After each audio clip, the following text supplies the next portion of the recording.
Okay, today's daf we're going to be learning is Makkot daf Yud Gimel. Today's daf is sponsored for refuge shlema from my uncle, Naftali ben Henna.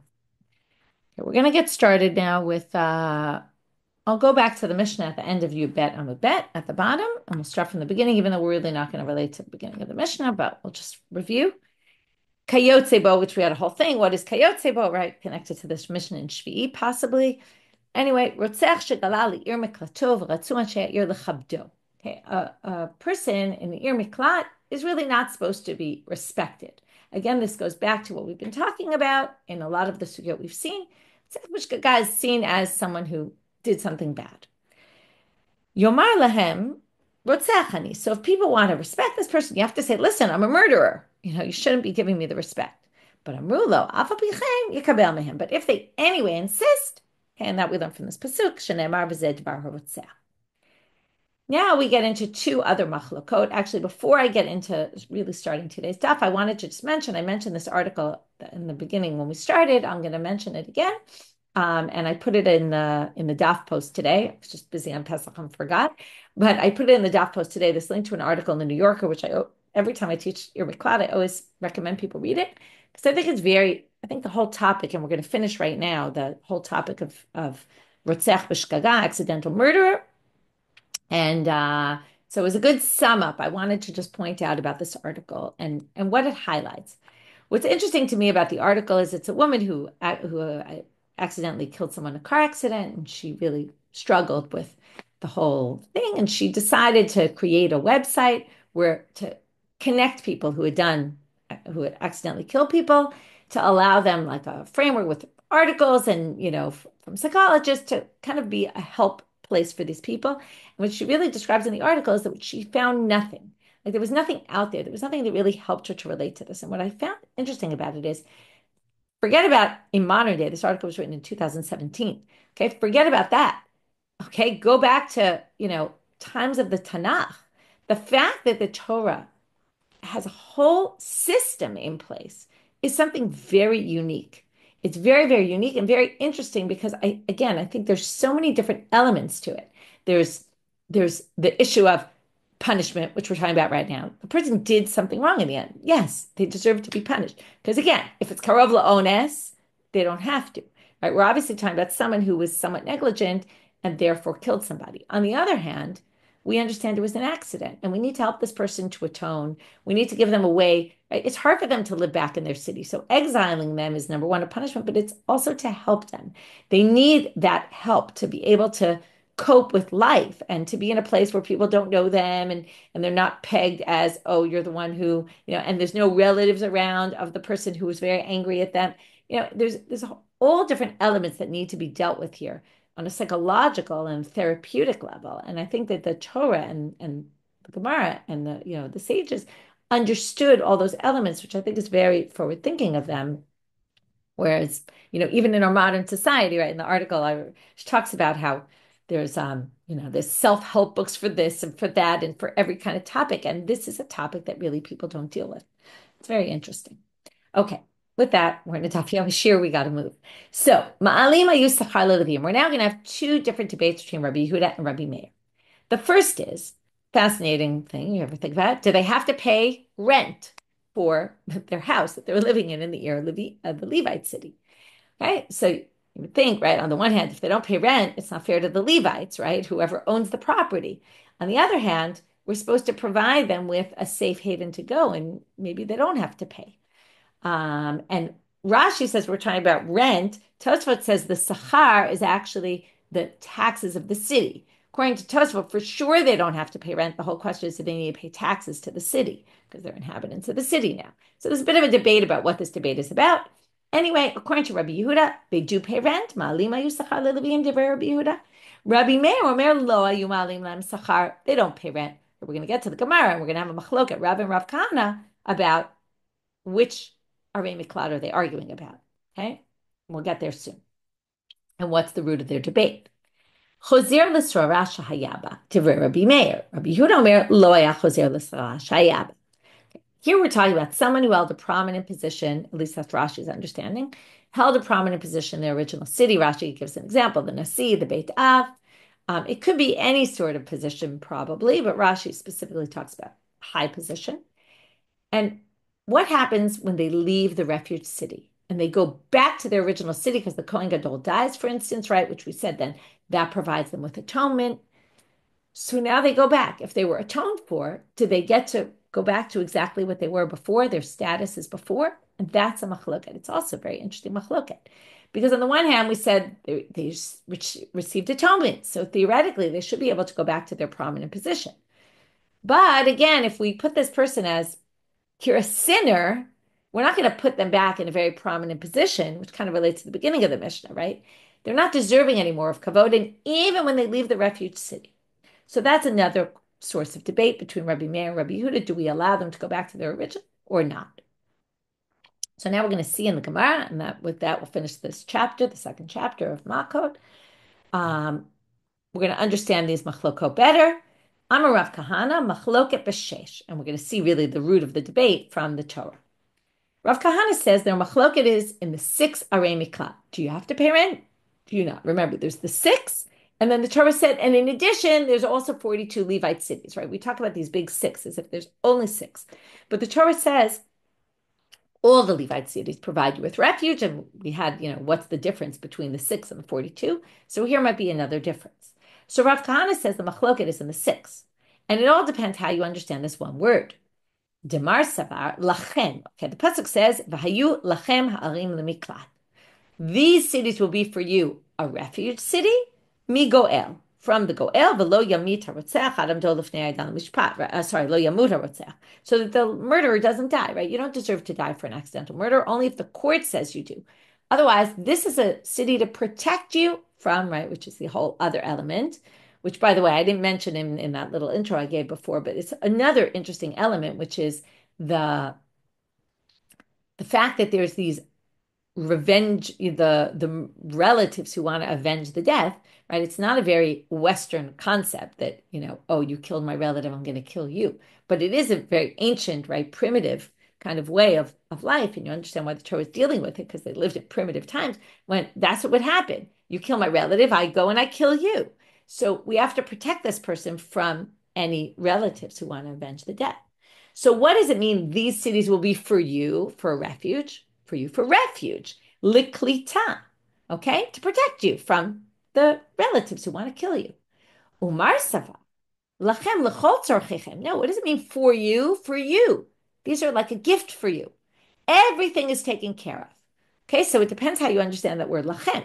If you say everything is taken care of, then you don't have to pay any rent. If you say, no, lachem means for you, for protection. It doesn't mean you don't have to pay rent. Of course you have to pay rent. You're living somewhere.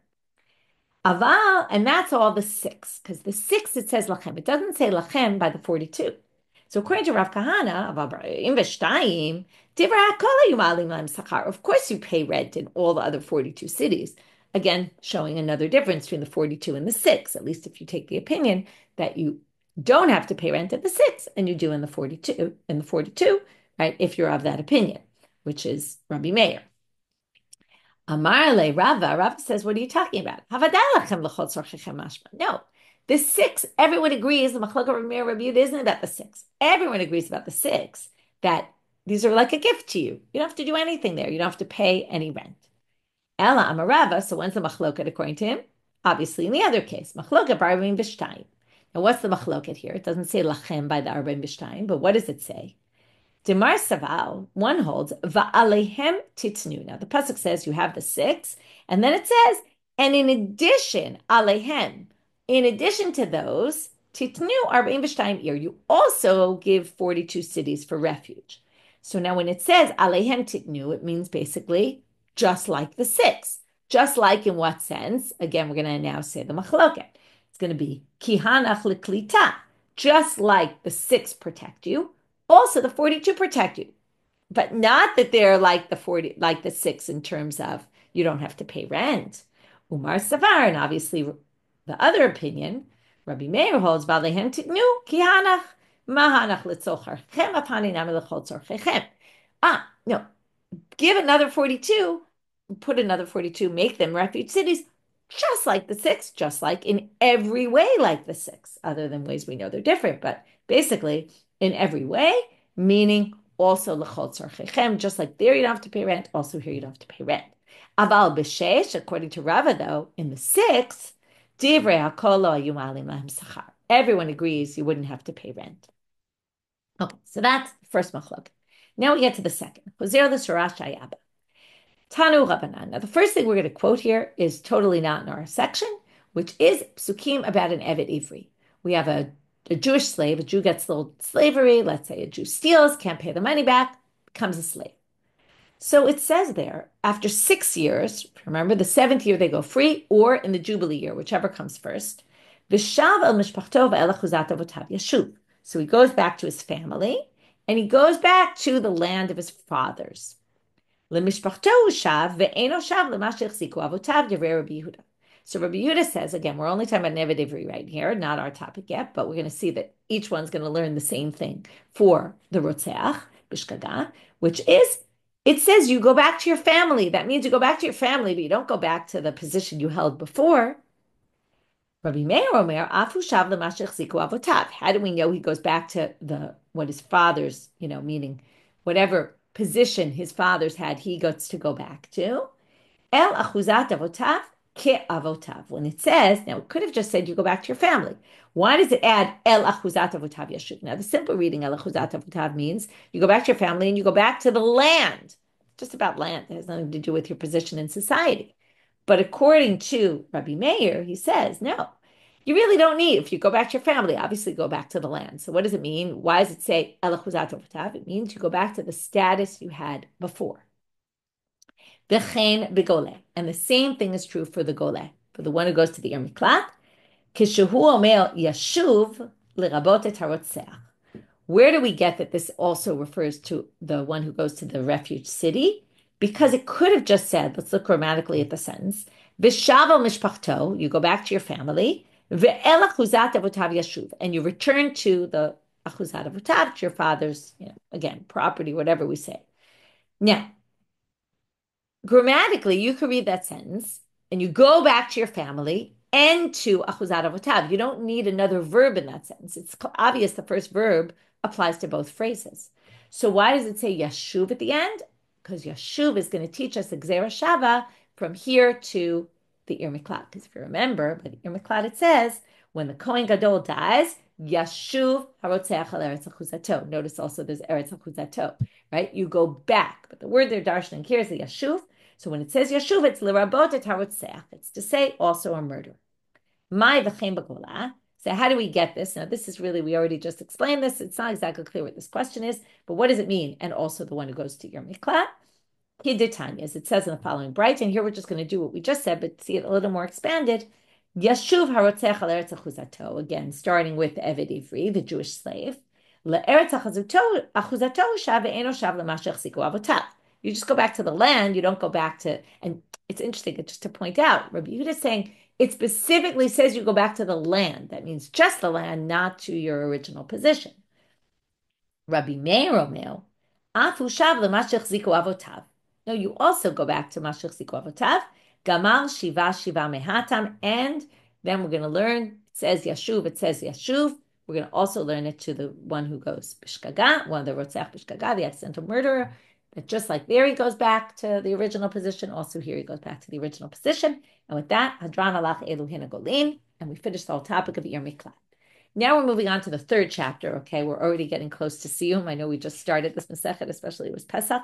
It's like as if, wait a minute, we just started the Masechet. Now we're already finishing.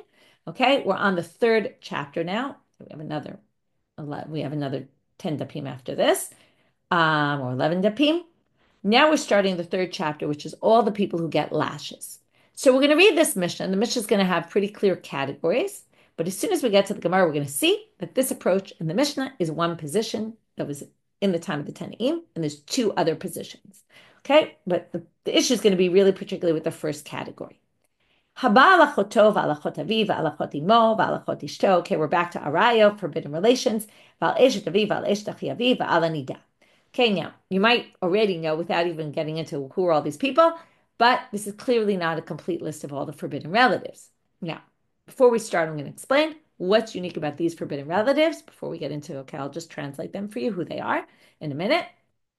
These are all the relatives, the forbidden relatives, that if you, now, before I even say who these are, let's just talk about all forbidden relatives in the Torah. It says at the end of the section of the Arayot, it says for all of these people, if you sleep with any of these people, it's to'eva, it's despicable, and you will get the punishment of karet.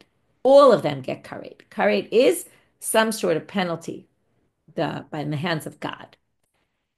But some of them get the death penalty by hands of the court also. Okay, so everyone gets karet. It's just some also get death by the hands of the court. Now, the ones that we're listing here that get lashes are all those who don't get the death penalty by the hands of the court. They only have karet. It's karet only as opposed to karet and penalty by the court. So what are these people? One sleeps with his sister, with his mother's sister or his father's sister. I did it out of order. It's father's sister, mother's sister. Achot ishto, also the sister of his wife. So those are all the sister categories. His sister, his wife's sister, his parents' sister. Al eshet aviv, his brother's wife. Al eshet achi aviv, his uncle's wife, his father's brother's wife. Al hanida. Okay, and then a woman when she's in nida, meaning like your wife when she's in nida even, or any woman in nida. Those all have, that's one category. Those are all you get karet if you did it intentionally. Okay, and you also get lashes for them. Almanah kohen gadol, next category. This is what we call chayve lavim. There's no karet associated with them, but you're not allowed to marry these people. Oh, by the way, I should mention, it's all worded in the male form. A man who sleeps with a sister, obviously the sister also gets lashes. Okay, it's both of them, even though it's worded in the masculine. It obviously means both. Almanalik and the same, and the reason why I remember to say this now is because the same thing with the kohen. If a kohen gadol, okay, a high priest is not allowed to marry a widow. If he does, both he and the widow get lashes. And likewise for the grusha v'chalutza l'kohen idiot, a divorcee or a woman who did chalitza to a regular kohen, and obviously to a kohen gadol. Okay, a woman whose brother died and she was supposed to do yibum, but instead of yibum, he does chalitza with her. That's like divorce. Okay, it doesn't say this in the Torah, but it's learned out from divorce. Mamzer netina Israel, bat Israel netina mamzer. Okay, a mamzer, like a child who was born from a forbidden relation. Remember, there's a whole debate among commentaries, whether among the Tanaim, whether it's only for chayve kritud, only for chayve mitopetin, whether it's only for where also chayve lavim. Okay, if any of those children are born from any of those relations, then they're called the mamzer. Most people don't think chayve lavim is the unique opinion of Rabbi Kiva. Anyway, these are in the chayve lavim category, or in Nitina, which is one of the people from the time of Yoshua who were living in the 7 nations. We're not allowed to marry those people, but they dressed up as if they came from far. They had moldy bread. They tricked us. We made a covenant with them. They converted to Judaism, but you're not allowed to marry them. So someone who marries them, or about Israel and Nitina Mamzer, whether the female is a mamzer and Nitina, or whether the male is a mamzer and Nitina, they can't marry someone who's a regular Jew. So anyone who does that gets lashes. If a widow who's also a divorcee, let's say she was both widowed and divorced and married a kohen gadol, it's 2 prohibitions because almana and grusha are 2 different things. However, grusha v'chalutza, if a woman was both divorced and went through a chalitza ceremony, since chalitza is derived from divorce, it's basically someone saying, I don't want to marry you. I'm saying, I want to divorce you. So, okay, it's only one prohibition because they both come from the same place. Now we get to another category. These are all things that in general you have karet for. So it's actually kind of similar to the first ones.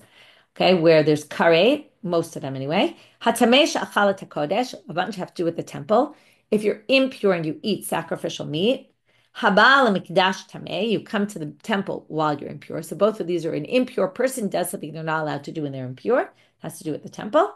Ochel chelev v'dam, the chelev are the forbidden fats, you're not allowed to eat them, and the blood. These are 2 things that go on the altar from an animal. So when you're not, right, it's not a sacrifice.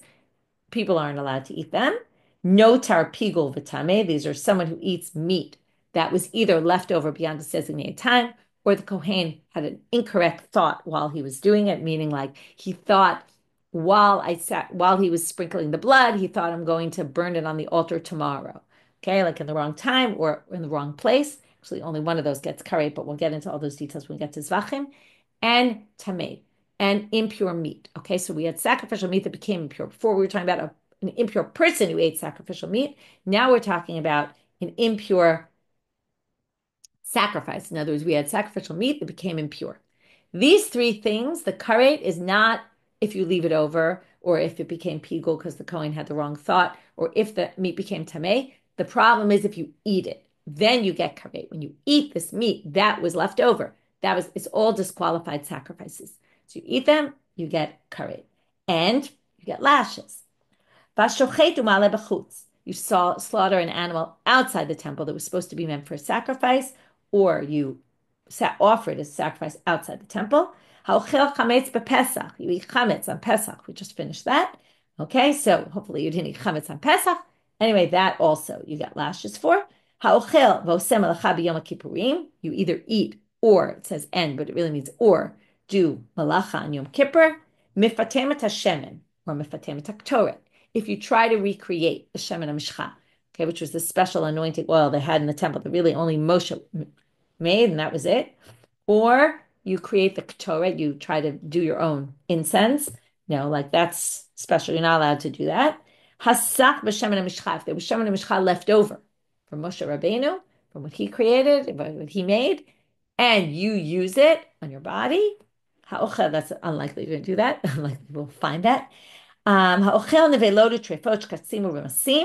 You eat non-kosher meat, okay, meat that wasn't slaughtered properly, an animal just died, or not kosher, there was a treifa, there was a problem with the animal, it's going to die anyway.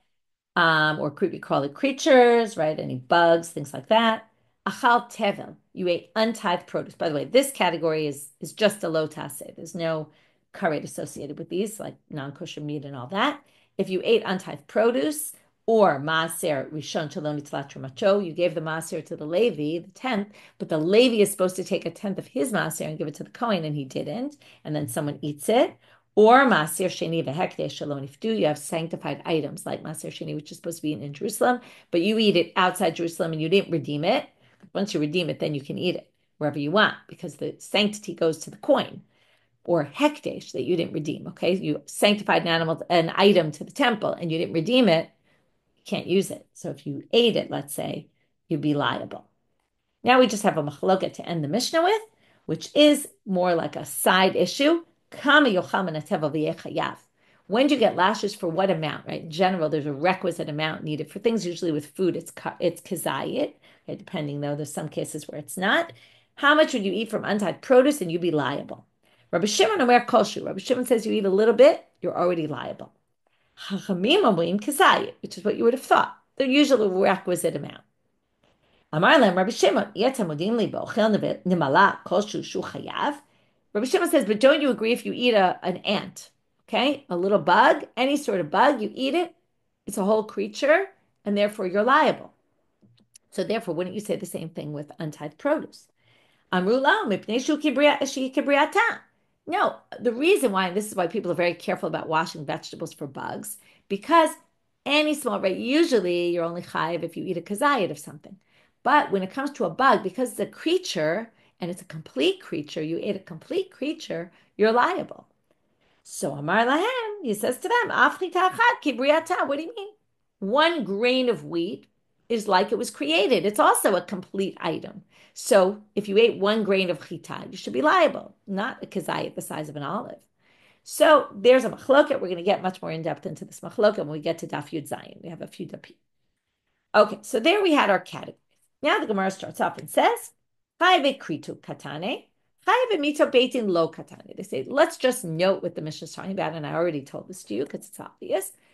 The list, and it's obvious from the first step, because when you get to all the arayot, you say, why these and not all the rest? Because what's the difference? Well, what's not mentioned in this Mishnah? Ones that don't have karet only. Ones that forbidden relatives, and this would be for anything, nothing in this Mishnah, besides just the forbidden relatives, but any topic in the Mishnah, none of the cases here have a penalty of death by the hands of the court. Okay? Obvious, but the Gemara wants to tell you this. Matnitimani, who does this go like? Rabbi Akiva, because not everybody agrees with this. We're going to have 3 opinions about this. Ditanya, The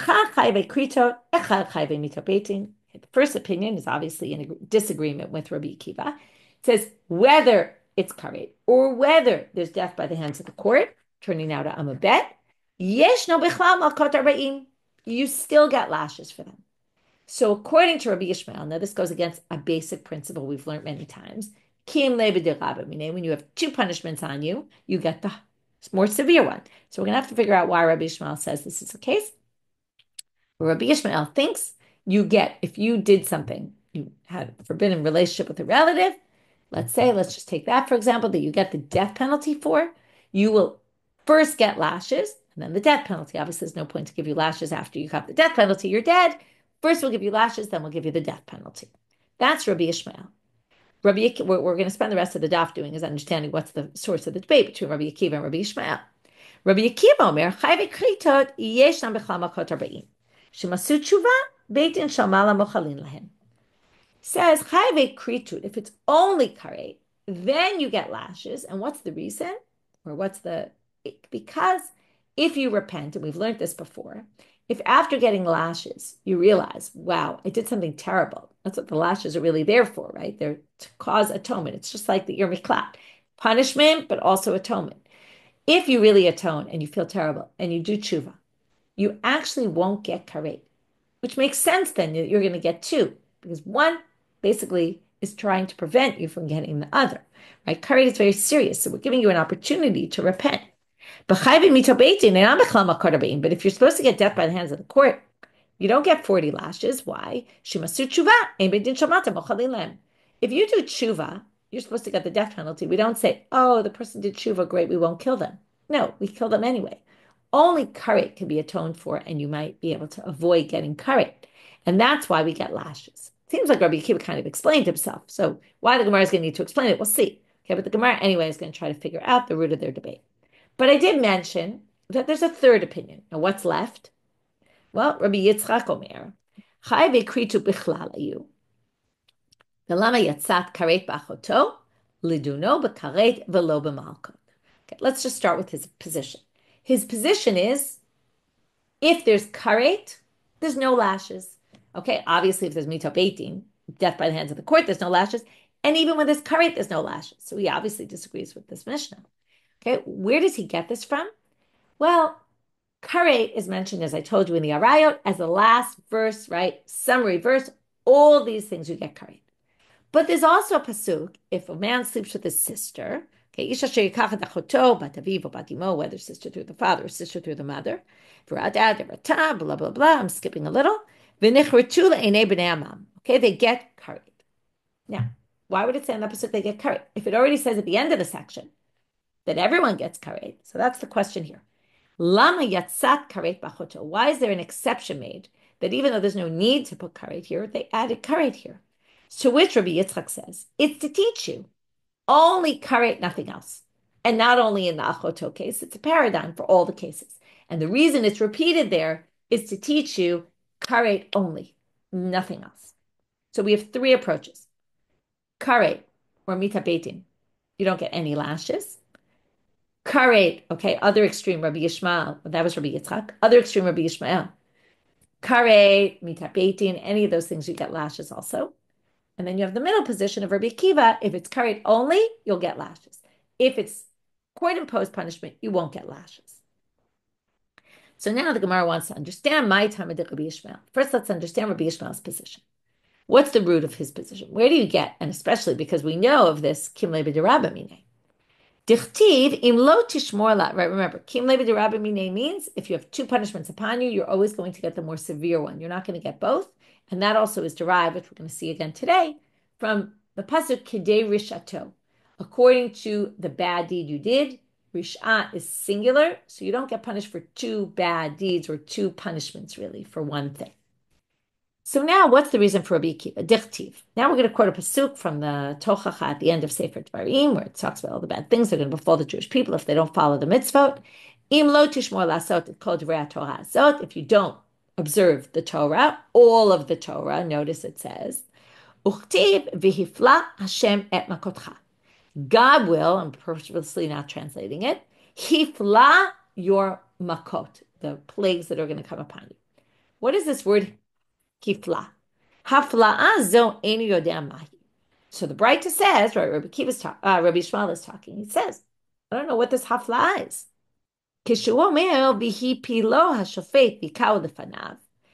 Wait, what's the root of hafle?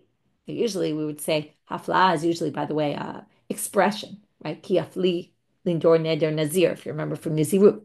And Sefer Hafla, the Rambam, is all about nidarim, nizirot, taking upon yourself something in words. But here we're understanding it differently because it has it doesn't make any sense there to say it that way. The root pei lamed is from to fall. And it says he piloa shofet bikau lefanav. The verses that talk about Makkot getting lashes say the shofet throws him down. That's he pilo. So hiflash makotcha must mean you get lashes. So there you have. If you don't keep all the Torah, you get lashes, and that's how he learns it. So now I'm going to have a few questions on him, and then we'll move to Rabbi Akiva. Uktiv, right? And then, okay, I just didn't read this again, but im lo tishmor lasot the kol divrei Torah, right? And then it says, and if you don't do the whole Torah, and that's how we get it. So now we're going to have a few questions. Ihachi, if it says, if you don't observe all of the Torah, so it should include all of the Torah, even chayve asenami, even positive commandments. If you don't keep positive commandments, like, I don't know, to wear tzitzit, to wear tefillin, to whatever it might be, any positive mitzvah, maybe you would get lashes for that. To which they say no, because im lo tishmor ktiv, if you don't observe, uchid Rabbi Avim, which im lo tishmor, if you don't observe, is meant to mean this is a language of a lo tase. It's only negative commandments, negative prohibitions. And how do we know this? Like Rabbi Avin said in the name of Rabbi Eli, Da'amar Rabbi Avin Amar Rabbi Eli, as Rabbi Avin said in the name of Rabbi Eli, kol makom shenemar hishamea pen ve'al eno ela lo tase. If it says hishamer, which here it says, if you don't observe, the word to observe, okay, shamor v'zachor, right? Zachor all the positives, shamor is the negatives. Okay, so hishamer, pen, or al, all those words are a language of lo taset. That all means negative commandments. So that's how we get not asik. So that was question 1 on Rabbi Shmuel's theory. Question 2, ihachi lav shein b'ma'aseh nami. Well, if it means all negative commandments, then all negative commandments, even ones that have no action associated with it. And we've already learned, right? Lav shein b'ma'aseh, like for example, that, right? What about speech? Like edim zomimim, you just you spoke, you didn't do an action. Normally we say you don't get lashes for that, right? In the end you do for edim zomimim, but anyway, there was a whole discussion about that. But in general, we say lav shein b'ma'aseh, you don't get lashes. So why do we say that? La'asot ktiv, because it says im lo tishmor la'asot, to do. So it has to be one that has an action associated with it. Third question, lav shenitak la'aseh nami. If you have a lo taseh that has a positive commandment next to it, like for example, you have to return lost items, and then it says lo tuchal litalem, you can't ignore it. That's a negative, but there's a positive, you can't ignore it. So what do? Hashev teshuvin, you return it. That's a lav shenitak la'aseh. It's a lo taseh that's connected with a positive commandment, and you don't get lashes on those. So they say, why not? If it says all negative commandments that have actions associated with it, this does have an action associated with it, it's just got a different issue that we don't get lashes because it's nitak laseh. To which they answer, it's because dumia de lav de chasima. There's a lo taseh called lo tachsom shor b'disho. When you're threshing with your oxen, you're not allowed to muzzle the ox's mouth. Okay? It's like considered cruel. Now, this pasuk comes immediately after the pasukim about getting lashes. The next pasuk is lo tachsom shor b'disho. From the smichut, from the fact that they're juxtaposed, they learn that when do you get lashes? When it's similar to the lo taseh of lo tachsom, which the Gemara now says, and that's why lo tachsom is not a lav nitak laseh. There's no positive commandment said, right? It could have said, don't lachsom shor b'disho, allow them to eat the food, right? But it doesn't say that. If it said that, then you actually wouldn't get lashes for it. But since it doesn't say it, we're going to say whatever's like the lav of chasima, that's when you get lashes. So the Gemara says, hashadati lahachi, well, now that you just gave that explanation, kulunami dumia de lav chasima. That could have answered our other questions. It has to have a maaseh, an action associated with it, because you muzzled, right? That was what you did. That was an action. And it would be only negative and not a positive. Okay, so that could also answer the previous question. Besides, it answered the third question. So that was all Rabbi Akiva. I'm sorry, Rabbi Yishmael. Now we understand. He bases it on these psukim and dvarim, and specifically the word b'flash makotcha. Now we go to Rabbi Akiva. And for this, we're going to have a few attempts to explain Rabbi Akiva. So we're going to have the way the structure is going to work, one answer. We're going to reject it and bring a second answer, and then we're going to bring a third option. Not because we rejected option two, just someone, Rava brings a third possibility, which is actually going to be similar to Rava in the beginning of our daf, where he limited. He said the machloket isn't in all cases, the machloket is limited. So besides that, he's going to understand the machloket a little bit more limited fashion. So let's understand Rabbi Akiva. Rabbi Akiva, my timer. So the obvious is kedei rishato. Mishum risha. Chada tamachayvo, b'yet tamachayvo, mishum shtei rishayot. As I say, kim lebi de Rabbanit, right? There's two, you don't get punished for two things. You only get one punishment, okay? And therefore, you're not going to get lashes and mita beitin. For Rabbi Yishmael, now we go back and say, yeah, well, what does Rabbi Yishmael do with this? Well, hanimile mita umamon or malkon umamon. When we say you don't get two punishments, we mean death and money. That's usually like we learned about stealing on Shabbat, right? You don't have to return the money because you were chayav in Shabbat, as long as they happened all at the same time. But without getting into all those details. Or malkot and mammon, or you have a lashes and money. You're not going to get both. Aval mita umalkot, you would get both. Why? Mita arichtahi. It's like one process. They're really one and the same. It's kind of like we say the grusha and chalutza come from the same thing. Malkut is really like a mini death. Okay? It's like maybe you should get killed, but we're going to give you lashes instead. But because it's the same kind of topic, we don't view this as two different things. We view it as one long punishment. First we'll beat you, and then we'll kill you. Ule Rabbi Akiva, ihachi chayve kritot nami. Wait, if that's the thing, that mita and malkot is really like one thing, then why does Rabbi Akiva say you also get lashes and you also get karet? Now, Maya Mart, now what did you say before? We answered this already. Shemasu tshuva, right? If they do tshuva, that's why you're going to get the lashes. So if you do tshuva, you won't get both. But that should be irrelevant because hashtamiya lo avde.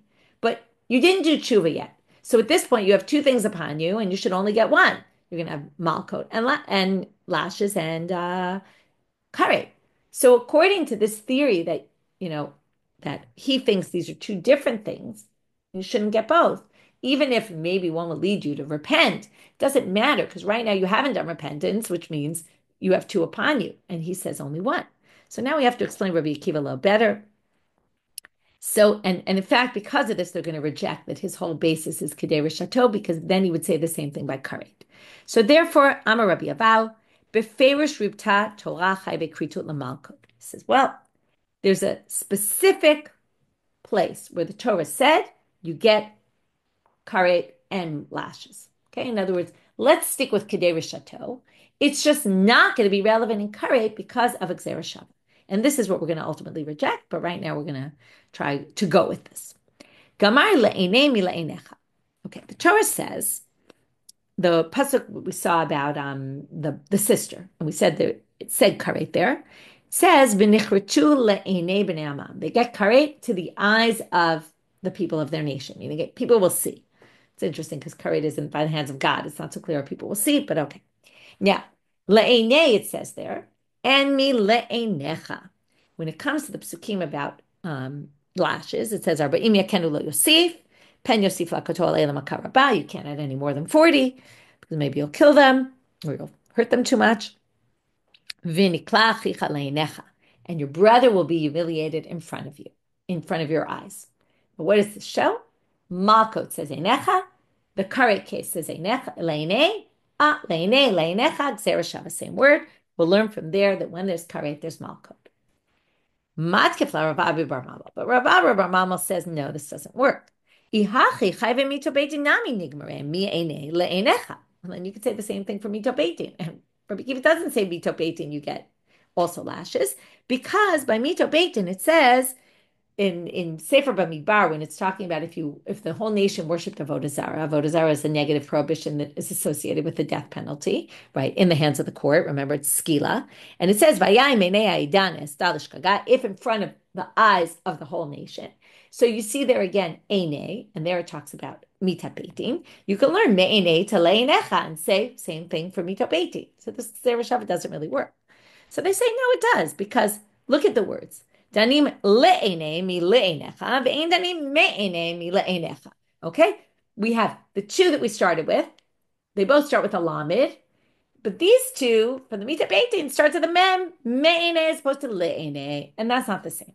So we won't do exer shava like that. To which the Gemara says, what are you talking about? What does it matter? Me'ene, le'ene, right? It's not a critical letter in the word. Okay? And in fact, I always bring this example.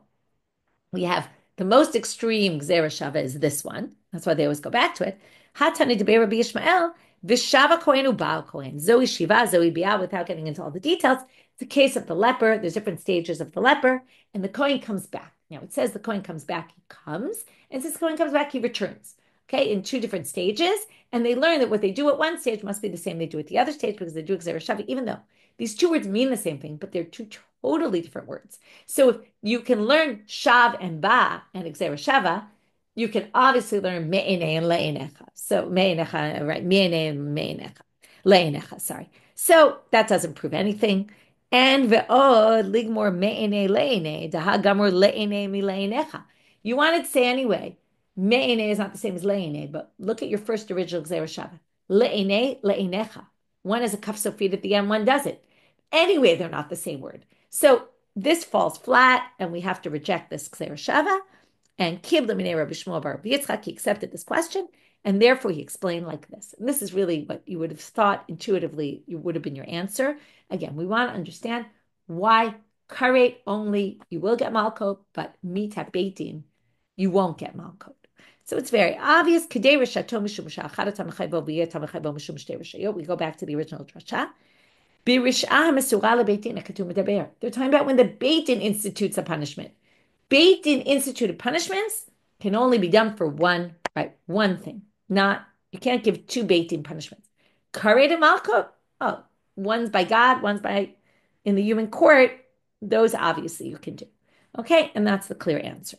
But Rava has a different understanding, and this is what we're going to finish with. Rava Amar, Achu be'elektala, kule'amalu pligi de'en lo kevemet. Rava says, okay, don't think that Rabbi Yishmael thinks the court can administer two punishments, which is what we thought. No. If I came to you, you're about to do a thing, and I said, if you do this, you're going to get lashes and you're going to get the death penalty. We're not going to give you lashes and the death penalty. We're just going to give you the death penalty. But if I came and I warned you, remember, the warning has to say not only do you know it's forbidden, do you know what the ramifications are, what punishment you'll get. If I come to you and you're about to kill someone, and I say, do you know if you kill someone, you're going to get lashes? I didn't warn you for death. So you're not going to get the death penalty no matter what, because I didn't warn you for death. Can you get lashes? And what it's really asking is, when there's a lo taseh in the Torah, and generally say, if there's a lo taseh, it means you get lashes. Unless it says the death penalty. But maybe when it says the death penalty, and you're not going to get the death penalty because you weren't warned, let's say, for lashes, for the death penalty, but you were warned for lashes, can we give you lashes? That's the question. And that, here their debate is based on that. So let's read.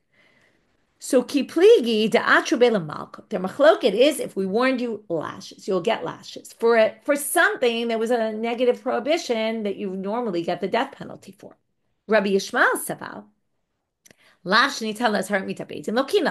it's a negative prohibition.